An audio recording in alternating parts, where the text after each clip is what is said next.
minutos, vamos falar de esporte? Chamo Carlos Ferreira. Levanta, tá na hora. Vamos conversar aqui. Tô na área. Bom dia, semana Thaís. de repar, tem que animar. Bom dia, Thaís, e bom dia a todo mundo. Bom dia. Rolar essa bola aí. Vamos lá, então começa comentando pra gente um pouquinho sobre essa expectativa toda de Remo e Paysandu para essa semana, para esse jogo aí tão esperado. Olha, o que é bem interessante para esse repar do próximo sábado é observar como jogadores estão se pronunciando, até os treinadores se pronunciam sobre a possibilidade de nós termos repar também na outra fase do campeonato, né? E mesmo entre os torcedores, há os que gostam da ideia e há os que recusam a ideia.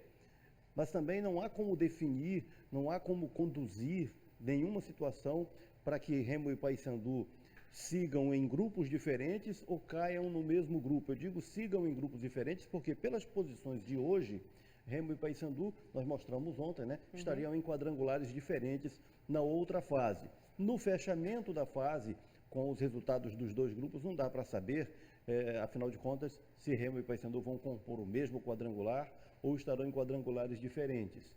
E aí há as avaliações de quanto ficaria mais difícil para o Pará, de repente, colocar os dois na Série B do ano que vem, se eles caírem no mesmo quadrangular agora da segunda fase. O cenário hoje, o Remo, Santa Cruz é o primeiro e não muda, mas o Remo é o segundo com 30 pontos, o Paysandu é o terceiro com 28, o Vila Nova é o quarto com 28, o Paysandu tem uma vitória a mais que o Vila Nova. Jogam Remo e Paysandu, enquanto o Vila Nova vai jogar em Goiânia contra o Jacuipense. Se o Remo ganhar o jogo, o Remo confirma a segunda posição definitivamente. E aí o Paysandu precisaria continuar em terceiro para que os dois não caiam no mesmo grupo na outra fase. Para o Paysandu continuar em terceiro, teria que torcer por uma derrota do Vila Nova para o Jacuipense. Então há essa relação aí entre os dois jogos para essa definição. Como são várias as alternativas nesses resultados, não adianta aqui a gente querer exercitar. Eu tentei resumir, mas o fato é esse. Se Remo e Paysandu estarão no mesmo grupo ou em grupos diferentes, isso vai depender do resultado do repar e também do resultado de Vila Nova e Jacuipense, que também jogam no sábado, no mesmo horário. Tá. E a preparação desses jogadores? Eu lembro que você comentou ainda essa semana sobre uma preocupação muito grande dos dois técnicos por conta de cartões amarelos. Esse é um ponto interessante, porque o Paysandu tem 8 jogadores com 2 cartões amarelos, o Remo tem 5 jogadores nessas condições. Do Remo, 3 dos 5 são titulares. No Paysandu, metade titular. E aí, esses jogadores vão para o repar mesmo assim, correndo o risco de receber o terceiro cartão amarelo e não jogar a primeira partida da outra fase? Essa questão está no ar e de um lado e do outro, Thaís, surgem as informações que não se sabe se são informações confiáveis ou não, de que fulano, que esse ou aquele jogador vai ser poupado. O fato é que o que sai do Baenão, ninguém acredita na Curuzu, e o que sai da Curuzu, sobre esse assunto, ninguém acredita no Baenão. Nós temos essa situação extra e especial para o repar deste sábado quanto à definição. Só saberemos, de fato, quem irá para o jogo e se alguém desses pendurados irá para o jogo, momentos antes, ali no momento em que sair a escalação oficial. Certo. Vamos falar daqui a pouquinho mais de campeonato da Série C, a gente vai falar de segundinha agora, tá bom? Vamos abrir espaço, porque o Fonte Nova saiu na frente da Tuna Luso, na briga por uma vaga na fase semifinal da segunda divisão do Campeonato Paraense. A derrota por 2-0 complicou bastante a Lusa, que sonha em voltar à elite do Parazão. Vamos acompanhar. No estádio do Carajás, a bola cruzada por Vinícius foi um dos raros momentos de perigo do Fonte Nova sobre a defesa da Tuna. As duas equipes começaram a decidir em Outeiro uma vaga às semifinais da segundinha do Campeonato Paraense. Não foi um jogo lá muito brilhante tecnicamente, mas a Tuna foi quem mais buscou abrir o placar. Cauê arriscou em outro lance. 5 minutos depois, mais uma tentativa da Águia do Souza. O Fonte Nova até tentou responder, mas Ariane deu uma furada. Os cruzmaltinos então optaram pela bola cruzada, mas nada de efetividade. Na volta do intervalo, Paulo Rangel cabeceou para fora. Mas aos 16 minutos, pênalti para o Fonte Nova. Na cobrança de Vinícius, Jader não teve chance alguma. 1-0. E aos 44 minutos, ataque do Fonte Nova. Depois do cruzamento, ficou fácil demais para Leonardo. 2-0 no placar. Nos acréscimos, o árbitro marcou pênalti em Paulo Rangel. O próprio atacante foi para a bola. Mas antes da cobrança, explicação do goleiro sobre aquele momento. Eu tento esperar ao máximo, né, para ter ali uma intuição ali do que ele vai fazer, o movimento do corpo. E mais uma vez, Gerson frustrou os cruzmaltinos. Final, Fonte Nova 2, Tuna Luso 0. Fonte Nova e Tuna chegaram aqui ao estádio do Carajás, em Outeiro, sem perder uma vez sequer na competição. A Lusa não disputa a elite do Paraense desde 2013. E para continuar na segundinha, vai precisar vencer o Fonte Nova no domingo por uma vantagem de 3 gols de diferença. Vitória por 2 gols leva a decisão para os pênaltis. Não está definida ainda a vaga, mas hoje nós demos um passe bastante importante contra uma equipe grande, né, que é a equipe da Tuna Luso, bem qualificada, bem treinada. Mas a nossa equipe soube suportar, soube aproveitar as oportunidades. Domingo nós temos uma batalha lá no Souza, uma batalha bastante difícil. A competição está em aberto, a gente sabia que ia ser difícil, a gente sabe que nessa fase não tem jogo muito fácil, todos os jogos são equilibrados. Vamos se reconstruir agora esses dias, procurar recuperar esses atletas fisicamente, para que domingo a gente possa estar muito inteiro para brigar e pela essa classificação diante da Fonte Nova. Reforçando que as equipes voltam a se enfrentar no domingo, às 9h30 da manhã, no estádio do Souza, em Belém. E aí, Ferreira? Fonte Nova é um clube de investidores aqui mesmo do centro de Belém, do bairro de Nazaré. Primeira competição no futebol profissional, já começa aprontando aí uma situação bem adversa para a Tuna Luso brasileira. Para a Tuna agora é o seguinte, se conseguir a classificação no domingo, depois de ter perdido o primeiro jogo por 2-0, a Tuna ganha muita força para a sequência da competição. Se não conseguir cair fora, é mais um ano de frustração e aí dá espaço para o Ararazu, Fonte Nova, chegar à semifinal. Olha só, lá em Marabá, Gavião, QKTG e São Raimundo empataram no primeiro jogo entre as equipes pelas quartas de final da segundinha. Vamos ver como foi. No Zinho Oliveira, o calor não deu trégua. O jogo ainda começou com quase 20 minutos de atraso, à espera de ambulância para garantir atendimento médico aos jogadores. Quem começou atacando foi o São Raimundo, que abriu o placar com o Kaique aos 7 minutos, depois de cobrança de escanteio. O Gavião, QKTG, reagiu e teve boas chances de marcar ainda no primeiro tempo da partida, mas faltou aquele capricho. No segundo tempo do jogo, o Pantera corria atrás do segundo gol. E quando tudo parecia vitória santarena, o Thiago Bala chutou certo no canto da rede. Tudo igual no Zinho Oliveira. E o jogo ficou assim, um para o Gavião, um para o São Raimundo. Depois desse empate aqui no Zinho Oliveira, as duas equipes voltam a se enfrentar na próxima segunda-feira em Belém. Faltou ali calma, né? A tranquilidade de fazer o segundo gol, mas tá de parabéns a equipe aí. Agora é focar, descansar e, se Deus quiser, sair com um resultado positivo no segundo jogo. Faltou um pouco de paciência, né? Na hora da finalização. Eu acho que foi muito ansioso, mas a gente vai corrigir para em Belém a gente entrar de forma diferente para tentar trazer o resultado. Com o resultado, quem vencer no segundo jogo avança na competição. O novo empate leva a decisão para os pênaltis, reforçando que o jogo da volta será na segunda-feira no estádio do Souza. Muita representatividade aí. O São Raimundo, que representa Santarém, que é um clube que já foi campeão brasileiro, que significa muito, mas que vive essa realidade da segundinha. Contra o clube que representa a nação indígena. O Gavião QKTG é o grande diferencial do nosso futebol, é um clube extremamente simpático e só um dos dois segue na competição. O duelo começa equilibrado, fica essa decisão muito interessante para segunda-feira. Agora nós vamos lá para Bragança, porque em Bragança o Caeté saiu na frente do São Francisco na briga pela vaga na semifinal da segundinha. No primeiro tempo, o Leão Santareno ele abriu o placar, viu, com o Luigi. Só que aí no segundo tempo o time de Bragança fez valer aí o mando de campo, virou o placar com 2 gols do volante Samuel.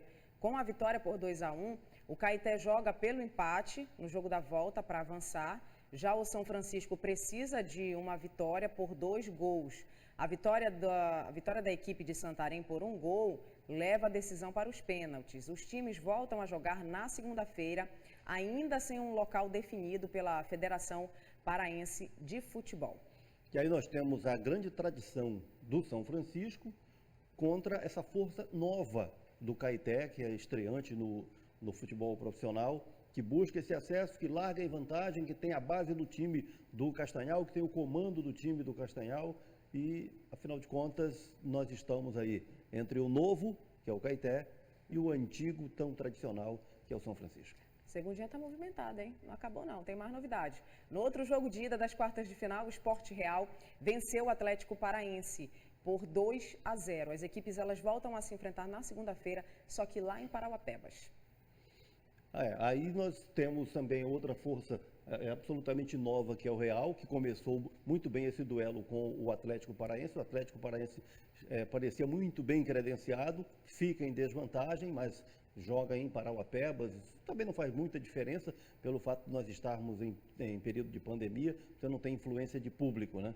E, afinal de contas, é também uma disputa que está aberta e é capital contra interior, como também tem funcionado bem agora nessa fase, sendo que os novos times aí da capital estão se destacando nessa fase que vai definir os semifinalistas da segundinha. Certo, a gente vai parar um pouquinho aqui, é só o nosso primeiro tempo, depois você volta para a gente falar de Série C. Tá aí a gente vai falar muito de Repá e destacar, inclusive, dois jogadores que nós poderíamos chamar de senhores Repá. Tem autoridade para isso. Daqui a pouco a gente mostra quem e por quê. Então pronto, tá bom, Valeu. te espero. Até mais. Sobre esporte rapidamente. Vamos lá, Ferreira, 8h20, vamos falar de Repá.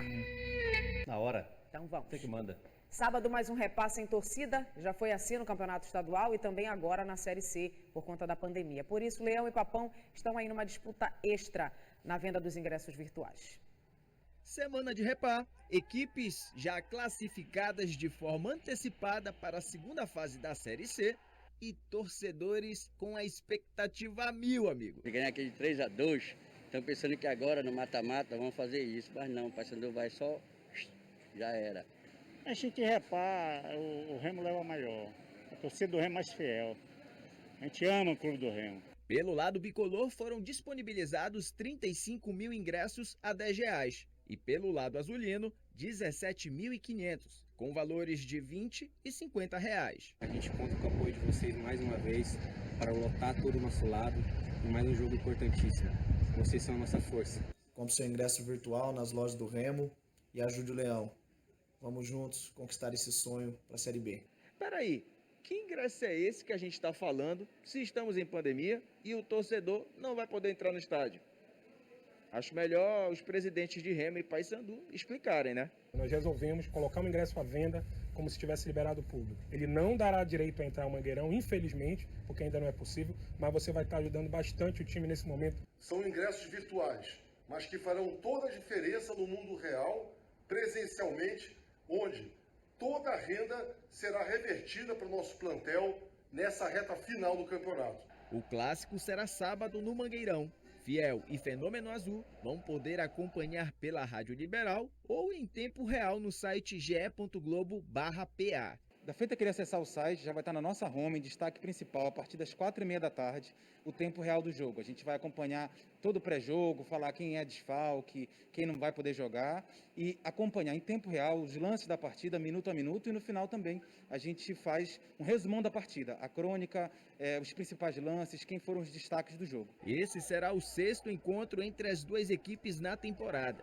No retrospecto, 3 vitórias do Paysandu, 1 vitória do Remo e um empate.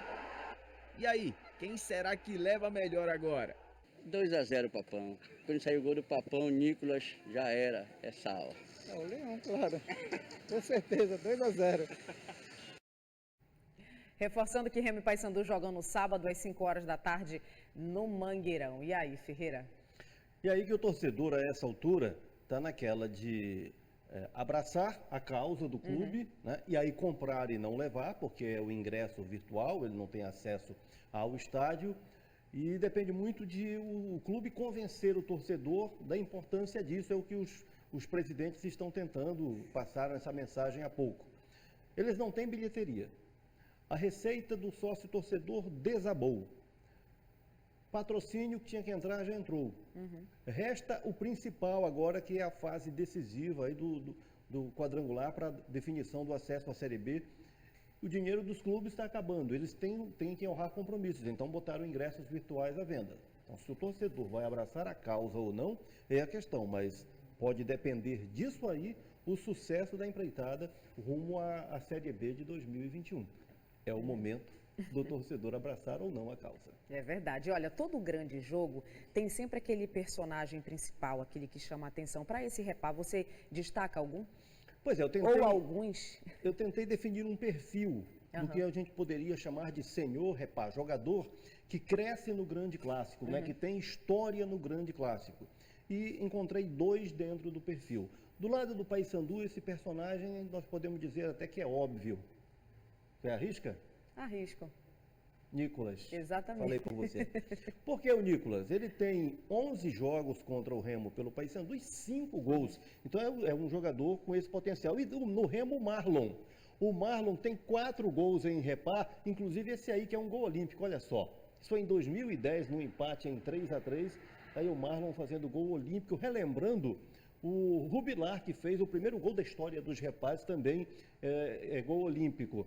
O Marlon fazendo gol de cabeça, ele fez um gol olímpico, fez aí um gol de cabeça, olha como o repertório dele é bem diversificado. E aí, na bola arrumada, ele bate cruzado. Teve um outro gol do Marlon, eu falei de 4, mostramos 3, o outro foi também num chute cruzado. O repertório do Marlon, que é um personagem à parte no Repá, e o Nicolas, o homem dos 5 gols contra o Remo em 11 jogos. Já vamos passar para os gols do Nicolas depois desse show do Marlon. O Nicolas, que está no Paysandu desde o ano passado e conseguiu conquistar a torcida do Paysandu, se estabelecendo como artilheiro das competições, mas fundamentalmente artilheiro no Repá. Inclusive no Repá no mais recente, né? Ele fez esse golaço aí no campeonato estadual, e no Repá mais recente, que ele fez esse gol aí, que seria o segundo, que seria o gol do empate, e depois o Remo confirmou a vitória com o gol do Wallace. Então eu coloco Nicolas do Paysandu e Marlon com esse perfil. Agora eles estão entre os pendurados, tá? Eita! Então, com 2 cartões amarelos. Serão escalados para o Repá ou não? Eles e os demais. Isso aí a gente só vai saber na hora H, quando os clubes divulgarem a escalação oficial. Então pronto, obrigada, tá bom? Bom fim de semana, a gente se encontra na semana que vem. Até a próxima. Tchau, tchau.